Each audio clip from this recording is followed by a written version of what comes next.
Welcome to the King's Corner. The King does not appreciate this, but he will allow it because you are cute. Welcome back to the King's Corner, where we participate in only the most regal of reads. Or, in short, welcome back to the channel, folks. And for those of you who've been here for the past few years, you know what this means. With my royal crown atop my head and my royal cloak freshly cleaned and washed, it's time to delve into only the most kingly of reads. And for this day, I have chosen the regal book of Christine. For those of you unaware, Christine is a 1983 novel that was written by the Stephen King himself, obviously, and was published on April 29th. King has said that he got the inspiration for the story one night while driving when he saw the numbers of his car's odometer go from 99.9 to 10,000, which led him to think of the idea of an odometer that ran backwards, thus making a car younger instead of an older one. So naturally, this led to him writing a story about a killer car. And to start off this review, how about a dramatic reenactment of how King chooses what to write about next? Christine has received the Locust Award nominee for Best Fantasy in 1984, and the American Library Association named Christine as the 95th most banned and challenged book of the United States between 1990 and 1999. It's received a singular adaptation for the big screen, made by John Carpenter of The Thing and Halloween fame. And that came out a mere 9 months after the story was published, which is pretty impressive. It makes me believe that maybe King had already given them the story by the time they started production. Otherwise, that would have been like a really, really fast period in which it was made. Now, if you know anything about Stephen King, though, you know that while he is one of the most adapted novelists out there, he also has a very love-hate relationship with many of the big screen adaptations that has been made of his work. And unfortunately, the Christine adaptation seems to fall much more into the hate category for him than it does the love. King is quoted in 2003, promoting the then at the time new Dreamcatcher adaptation, that he felt the Christine adaptation just wasn't very good, putting it on par with Stanley Kubrick's The Shining. Bit of a fun fact for those of you who don't know, but King famously hates the Kubrick's version of The Shining. He thinks it's one of the worst adaptations of his work. I used to describe The Shining, the film, as something like a beautiful car that had no engine in it. The film is extremely cold. Stanley Kubrick saw The Haunting as coming from Jack Torrance, from the Jack Nicholson character, whereas I always saw it from outside. So we had a fundamental difference of opinion about it. That being said, it was announced in 2021 that Blumhouse Productions and the Pictures Entertainment were working on a remake of the classic, with Brian Fuller of the Star Trek fame set to direct and write the script. Given his filmography, I expect that means we'll probably be seeing more of a series rather than a movie, assuming it ever does come to pass. But perhaps we'll discuss movies further on another day. Today we're here to talk about books. So let's go ahead and get into this report card.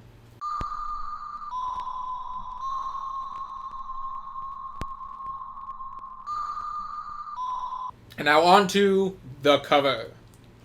Kind of. Okay, so like all Stephen King books, trying to review the cover is a bit of an interesting task. As King himself once said, he's one of the most adapted novelists in the country. And as such, you're going to see a lot of revisions on his original work. Especially considering that as of last year, the book is 40 years old. Or over 40, I guess, now in this case.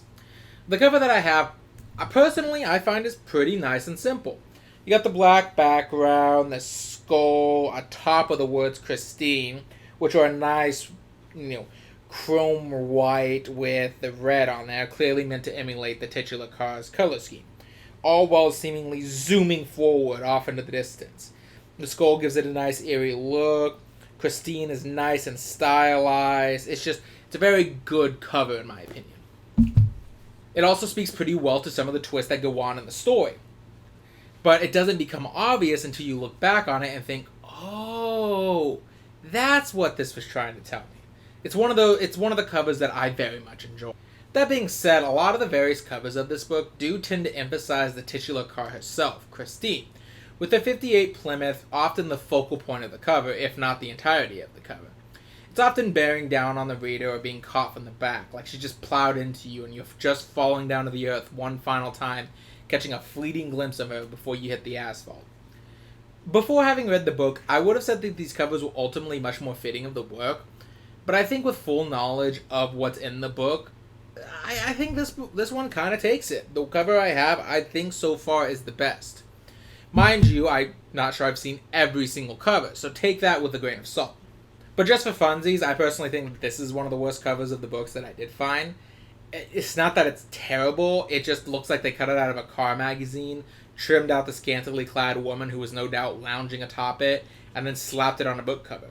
It doesn't speak to the story at all. I look at this cover and I don't see or feel Christine, I just see a car. But you might be wondering, what's this book about? After all, considering my work has decided that I no longer deserve to have a life outside of it, I didn't really get a chance to record a TBR for this month. In any case, allow me to read you the back of the book for all the fair viewers currently watching. Christine is no lady, but 17-year-old Arnie Cunningham loves her enough to do anything to possess her. Arnie's best friend Dennis distrusts her at first sight. Arnie's teen queen girlfriend Leia, fears her from the moment she senses her power. Arnie's parents, teachers, and enemies soon learn what happens when you cross her. Christine is no lady. She is Stephen King's ultimate blackly evil vehicle of horror. Christine. So naturally speaking, that focuses more on setting the tone rather than necessarily telling you much about what the book's about. So for a quick down and dirty synopsis from my point of view, basically Christine is about when Arnie Cunningham, a young, pimply teenager who was the target of many bullies in school, is riding around with his friend Dennis in the beginning of the book, only to stop when he sees an old junked out car, a 58 Plymouth, in the road that's for sale. And for some reason, Arnie is just determined to get his hands on this car. No one really knows why. Dennis can't make heads or tails of it. His parents don't understand his sudden desire for it. And ultimately, he does end up getting it, and he becomes almost obsessed with it. He's, his grades are failing in school. He's wasting tons of money fixing her up. He's doing everything possible to basically keep her safe in a world where she doesn't seem to need that much protection. To the point that he's willing to sabotage relationships to it. But an interesting thing to note is the longer he has Christine, the more Arnie seems to change. He seems to get older, and then his anger continues to spiral more and more out of control the longer he has her, especially on subjects involving him. Then something weird seems to happen. It's more than just Arnie becoming obsessed with the car. It almost seems to have a supernatural influence on him, especially when it starts to kill people that are close to Arnie. Well, not necessarily close to them, but just people who wrong her or wrong Arnie in some way. Well, that being said, let's move on. What did I feel about this book? Well, I liked it.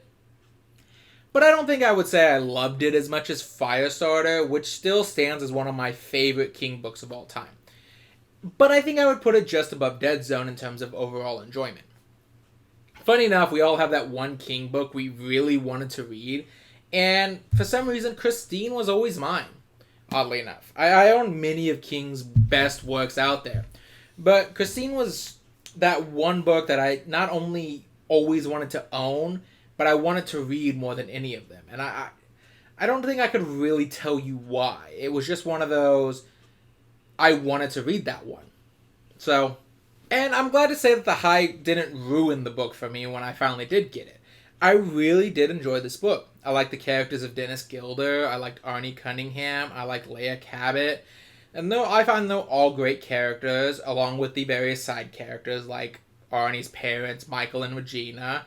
I especially like Dennis's parents. I like the various side characters, even Will Darnell, who's kind of plays I wouldn't really say he's an antagonist in this book. He's just more of a vessel for Arnie's obsession to deepen. And it's interesting to watch as they struggle in dealing with Arnie's increasing obsession with Christine. And that's showcased very nicely. People are trying to pull him out, but some people's attempts to help him ultimately end up pushing him further into her cab, I guess, instead of saying arms. One of the things that's stressed in the book at the very beginning, I remember it being vaguely hinted at in the movie when I watched it like years ago, was that it's best to equate Arnie's relationship with Christine like a woman. The book even starts like this. This is the story of a lover's triangle, I suppose you'd say. Arnie Cunningham, Leia Cabot, and of course, Christine. But I want you to understand that Christine was there first. She was Arnie's first love. And while I wouldn't presume to say for sure, not from whatever heights of wisdom I've attained in my 22 years anyways, I think she was his only true love. So I call what happened a tragedy. And the book really does do pretty well for that. Arnie's obsession with this car borders almost like a toxic, abusive relationship that you notice your friend getting into. But no matter how much you seem to try to pull him out of that relationship, it just seems to dig him deeper. And this is even furthered when you learn the truth behind what's happening with Christine and why Arnie seems to be so obsessed with her. The whole of what's happening to Arnie is nicely done, and you get a real sense of both tragedy and disgust as you watch as Arnie is turned from this pimply, angry kid who is still ultimately a good person into this hardened, sociopathic character due to his connection to Christine. I think one of the saddest moments in the novel is when Arnie, after he's caused his parents no end of grief due to his terrible attitude since he's become obsessed with Christine, which involves being arrested for smuggling at this point, lies to his parents about how much he loves them. And then when they both smile like in genuine relief that he still loves them, he begins to mock them internally for believing him. It's such a tragic scene because although the Cunninghams of this book are far from perfect parents, you know they at least care and love for Arnie as best as they are able to. In addition, a couple of the scenes where Dennis is riding with Arnie in Christine are very well done. I particularly like this one scene where Arnie gives Dennis a ride home after New Year's. And being in the car is so unsettling for Dennis. It's like he's trapped in a fever dream where he's driving back and forth between the modern day and the 1950s. Modern day in this case, I guess would be 1980s. But so I guess between the 1980s and the 1950s. But it's a really nice showcase on just how nauseating it is to be in Christine if you want the object of obsession. It's nice to see this is kind of what characters feel whenever they aren't Arnie and they're inside Christine Cab, beyond the rotten, terrible smell that seems to emanate from her. However, that being said, this book is far from perfect. I do have a number of complaints. Admittedly, I would classify more on the smaller scale, but they are complaints nonetheless. For example, one thing is the framing device of the story is a little weird and inconsistent. The first section implies that this is a memoir of sorts, like that part of the prologue I read you. It hints like it's being written by Dennis a few years into the future from when this story is taking place. Due to this part of the story is written in the first person, entirely from Dennis's POV, and most things he isn't there for is told through him in relation to a story he was told later. Then you hit the second part of the story, and after Dennis gets injured during a football game, and suddenly the story swaps to a third-person limited POV. We jump from several characters' POV throughout this point, such as mostly Arnie Cunningham's, but we see his girlfriend Leia Cabot's, we see Michael Cunningham's point of view, we see Regina Cunningham's point of view, we see the various bullies as they're run down by Christine, we see Will Darnell several points, we even see at one point Jimmy Sykes, who's just a very minor character who pops up just every so often. We jump from several characters' POV throughout this point, and it makes sense because there are several points in the story where there's no way Dennis could have known or heard about what really happened during these scenes. So you have no choice but to tell them this way. But the problem with that is when we do get to this third and final section, we suddenly swap back to Dennis's first-person memoir POV. And it feels unnecessary. It feels inconsistent. As once you hit that point, you just sort of start thinking to yourself, why couldn't the story have been told entirely from the third-person limited POV? And instead swaps from first person to third person to first person again. Why not just have Dennis's sections be much more limited only to his POV, but still in the third person? But once he goes to the hospital, we zoom out as if we're gaining perspective before zooming back in on Dennis when he's finally out. It's not like Dennis doesn't show up at all during the second section. There are a couple times where characters will visit him in the hospital and he interacts with them. Like, we even see him interact a plan when he realizes how much Arnie Cunningham is changing due to his obsession with Christine. And in these moments, he's beholden to this style of storytelling. It's just one of those narrative choices that really didn't make a lot of sense to me when I thought about it. Now, the other complaints I have more towards the ending. They're going to require me to spoil several points of the book, and if you'd rather avoid spoilers, I really would recommend skipping to the very end of this review, because that's what this is going to be from now on. However, being as this is a 40-plus-year-old book, I'm really not going to be too heavy on the warning for this, so no big dramatic pause here. I'm just going to move on. You've had your warning. If you hadn't skipped forward by now, you're at fault. You ain't mad, are you? For those of you who are aware of Stephen King, you know that he has a certain reputation. And that reputation is that he has amazing stories, but often runs out of steam near the end, leaving readers in disappointment in how he chooses to conclude his tale. This is partially because Stephen King is ultimately a pantser style of writer. And for those of you who don't know what that means he doesn't go into any story with a real concrete plan. He just kind of starts typing what feels natural for the story at that time, and then comes back and edits afterwards to make it all cohesively meld. And that's a perfectly valid way to do it. I write like that a lot. But that also unfortunately has the consequence of what happens with a lot of King's work. Lots and lots of build-up for a lackluster payoff. It'll look no further than the very widely disliked Tommyknockers ending.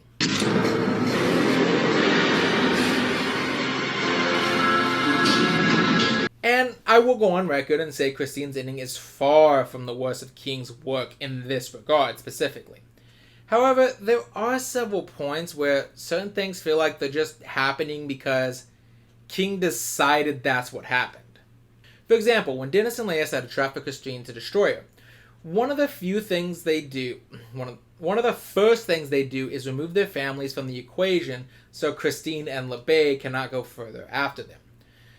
Just, basically run down Dennis's little sister just to get back at him. Despite Dennis explicitly spelling out to Arnie's father, Michael Cunningham, and making Michael swear that he would avoid Christine at all costs if he saw the car, the ending reveals that Christine for some reason went over to the Cunningham's house first before coming after Dennis and Leia and killed Michael.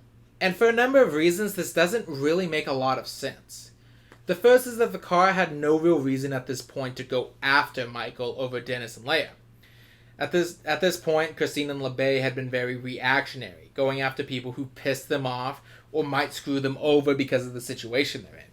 They run down Buddy Repperton and the bullies because that's what they destroyed the car.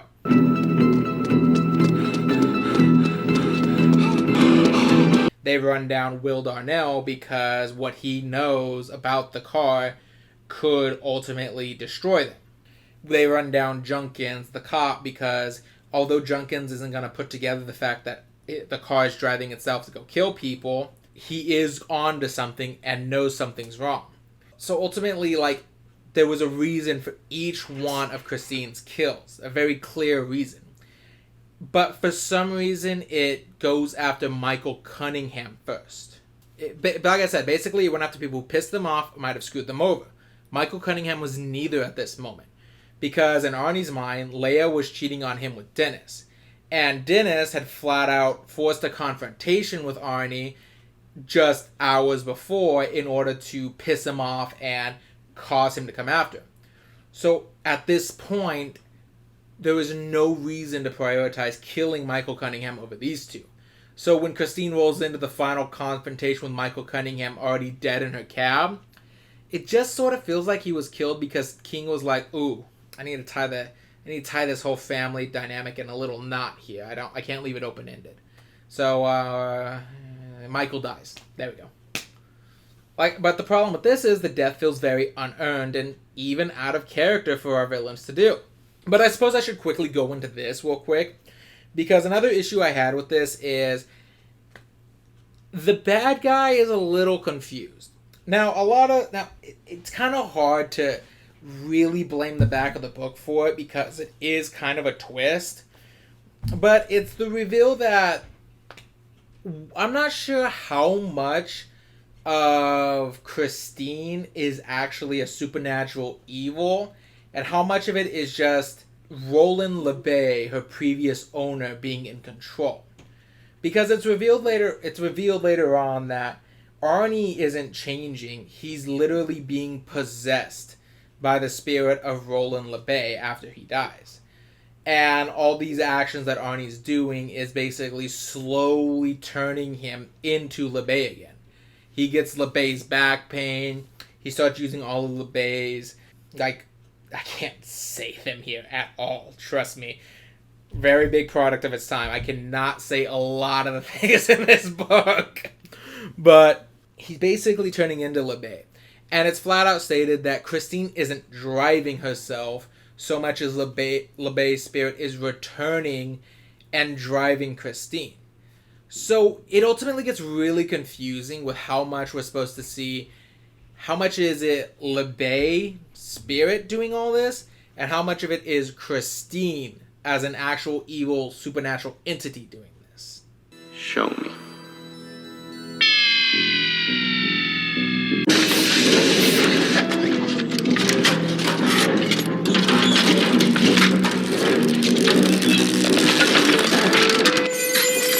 So, in the end, I would say that that's kind of one of those, I wish it had been a little more clear.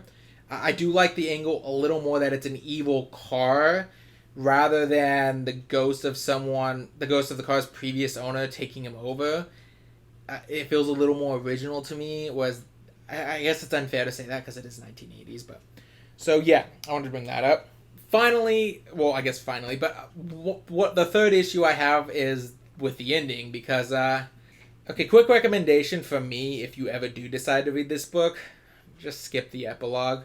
Honestly, I think the story would feel much better without it. While there was a nice little interaction there with an officer who figured out what was going on, and how he informs Dennis that he had Christine crushed and cubed, and then, obviously it ends with the obligatory, the end, ? The epilogue just sort of ruins what little happiness did come out of the ending.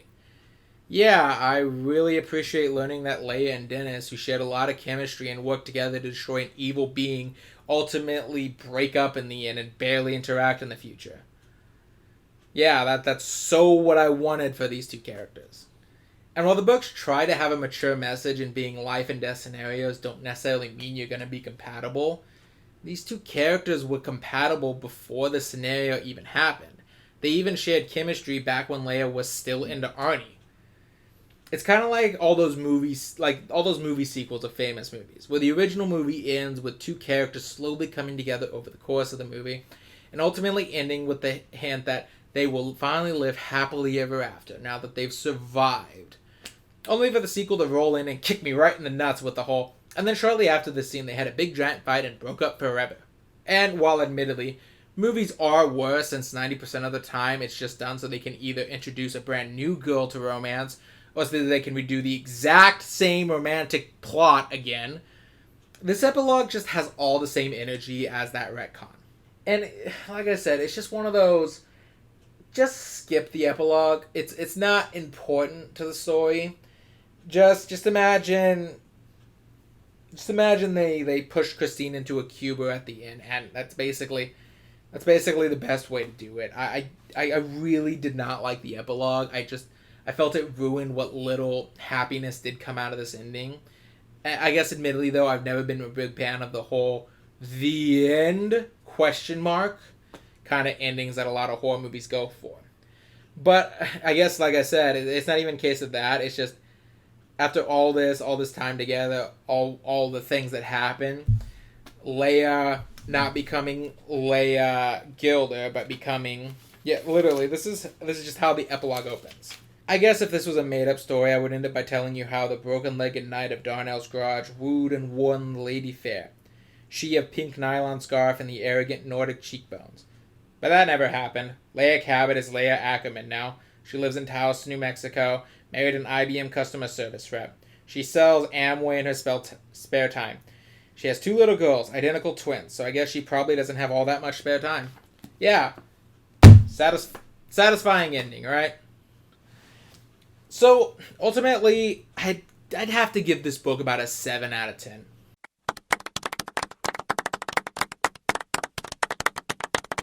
Like I said, still a pretty good Stephen King book, but...